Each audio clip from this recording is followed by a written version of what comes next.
planning to sell your house, I am, in all things, the advocate of eternally remaining cool, calm, and collected. But there are some signs out there that tell me it might be time to panic. All right, now, first of all, I obviously don't mean that literally. There's no reason to ever panic, but there are some things that you should know going on the market. Something that I had been talking about anecdotally, and then I saw a few reports that said the data supports what I've been thinking. So Long & Foster in the middle of each month puts out these really great market minute reports, and we post them on our website. So in addition to our weekly market report, there's monthly data. It takes about 2 weeks for it all to settle in, and it shows you what was going on the month before. Well, I've been talking to people for quite a while about the idea that the top part of the market, the higher priced homes in the market, were really struggling right now to go under contract, whereas the lower part of the market had really still a lot of momentum underneath it. And when you listed on the lower end, it tended to go under contract quickly. So anecdotally, we discussed this, and then the market report showed up, and I looked at it, and it's accurate.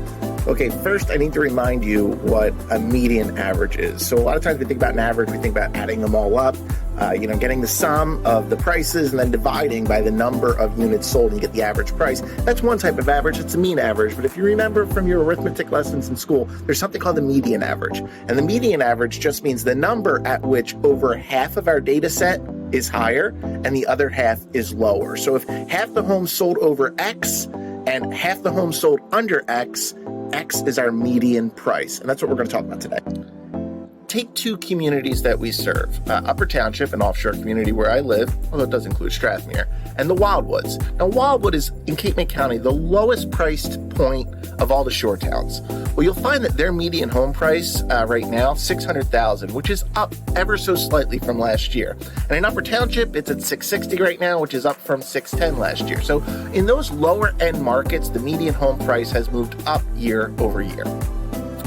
In our high end markets, something very dramatically different has occurred. In Ocean City, it's gone from, almost 1.2 million down to 935,000 this year, comparing September to October. In Avalon Stone Harbor, it's gone from 3.2 million down to like 2.5, 2.6 million right in there.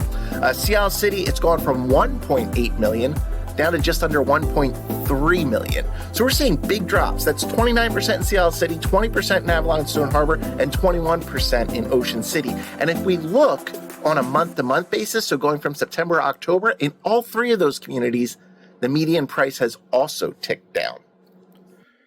So if we looked at categories of homes in different towns, I could show you that going back to the spring of 2022, prices have been mostly flat. Maybe on the low end, they're still moving up a little bit, but largely mostly flat going back to 2022. The question is, if you look at the financial crisis of 2008, a lot of agents who were working back then, I wasn't one of them, but a lot of agents say it's starting to appear on the high end with things sitting and then eventually move down the scale. So the economy is very, very strong right now by a lot of different measures, including the stock market. But the question is, at a certain point, even if there's not pressure for people to sell because they have a lot of equity and maybe they're doing well financially, people have reasons to sell their homes. And are people on the high end going to begin to compete a little bit more to find the select few buyers that are out there? Also, a lot of our hopes for lower interest rates, there's a few reasons now, new administration, a couple things that are going on with the new administration that make people think that even though the Fed might lower rates, interest rates in the next 6 months might not move down significantly. So there's never a reason to panic, but if you are considering selling for any reason whatsoever, I do think you should be aware of that and you should factor it into your thoughts. So it's John Burke from Burke & Company, Long & Foster Real Estate Group, with another Market Minute. Wherever you're watching this, go to our website if you want to see everything listed, sold, and put under contract in the last week in these major communities that we serve in the southern New Jersey shore.